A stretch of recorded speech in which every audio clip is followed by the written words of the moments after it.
जैसा कि यूपी आयुष की फर्स्ट काउंसलिंग का रिजल्ट आउट हो चुका है और आप सब लोगों ने अपने अलॉटेड कॉलेज पहुँच के वहाँ पे एडमिशन ले लिया होगा, और जितने भी लोग अभी बचे हैं वो प्लीज़ सेकंड और थर्ड काउंसलिंग में बहुत अच्छे से काउंसलिंग करवाएं, ठीक है। और जिनको भी लो कॉलेजेस मिले हैं तो वो अपग्रेड कराने का ऑप्शन ना भूलें, आप लोग अपग्रेड ज़रूर करवाएं। और फिर जो BHMS जिनको अलॉट हुआ है वो BMS के लिए सोच रहे हैं तो वो अपग्रेड कराने का ऑप्शन ना भूलें, तो वो अपग्रेड कराएं, ठीक है। अब ये हमारा वीडियो होने वाला है लिस्ट ऑफ इसेंशियल आइटम्स जो आपको अपने कॉलेज लेके जाए। तो सबसे पहले आता है stethoscope, dissection box, BB machine and etcetera. Wait, आपको इन सब में कोई अपने पैसे बर्बाद नहीं करने हैं। तो स्टेथोस्कोप मेनली आपको आपके सीनियर्स गिफ्ट करते हैं ज़्यादातर कॉलेजेस में, तो आप उसके लिए वेट कर सकते हो 5-6 मंथ में। इतनी जल्दी आपको स्टेथोस की नीड नहीं होगी, आपको नीड पड़ती है आफ्टर, मतलब BMS की बात करूँ, आफ्टर फर्स्ट पॉफ आपको उसकी नीड स्टार्ट होने लगती है, ठीक है। मेनली आपको क्या कहते हैं फाइनल पॉफ या इंटर्न में नीड होती है, तो आप वेट कर सकते हो। और उसके अलावा हम बात करते हैं डाइसेक्शन बॉक्स। जी हाँ, डाइसेक्शन बॉक्स आपको एनाटॉमी के लिए काफ़ी इंपॉर्टेंट है, तो आपके सीनियर्स आपको अपने सीनियर से मांग सकते हो, अपने सीनियर से आपका कनेक्शन होता है, इंटेक्शंस होते हैं, तो उसमें आपके सीनियर्स आपको दे सकते हैं। तो जी हाँ, बुक्स आपको वहाँ पे परचेज़ करनी है। कुछ सीनियर्स आपको बुक्स भी दे देते हैं, बट क्योंकि वो बुक्स उन लोग के लिए भी ज़रूरी है क्योंकि वो कर रहे होंगे अपनी PG की प्रिपरेशंस, तो इसलिए बुक्स आप भी ले लो। बुक्स इंपॉर्टेंट है, उसमें आप यहाँ पे पैसे इन्वेस्ट कर सकते हो।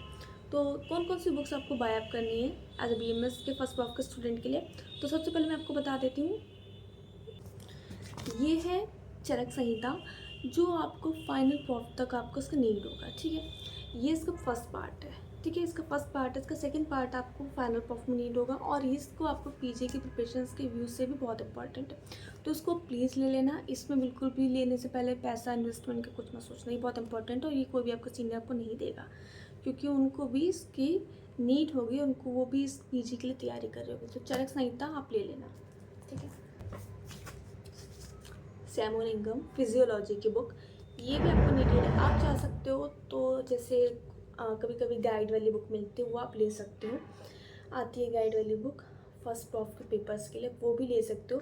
बट ये सैमोलिंगम बुक आपको इसलिए इंपॉर्टेंट पड़ जाती है क्योंकि अगर आपको सिर्फ BMS करना है और आपको आगे PG की तैयारी के लिए करना है तो ये सैमोलिंगम बुक आपको इंपॉर्टेंट होती है, ठीक है। Anatomy, human anatomy, BD Chaurasia, ठीक है, तो ये भी आपके लिए इंपॉर्टेंट बुक है। ये हमारे एनाटॉमी, फिजियोलॉजी एंड चरक संहिता, ठीक है। इसके अलावा बात करते हैं संस्कृत। जी हाँ, संस्कृत भी काफ़ी इंपॉर्टेंट सब्जेक्ट आता है फर्स्ट पॉफ में जो चलता है, ठीक है। तो संस्कृत के लिए आती है संस्कृत सुधा बुक, ठीक है। तो वो आप नहीं तो PDF ले सकते हो, क्योंकि वो फर्स्ट एक ही बार का टाइम है, एक ही बार की यूज़ होती है, उसके अलावा फर्स्ट पॉफ में यूज़ होती है, उसके अलावा आपको फर्दर यूज़ नहीं होगी।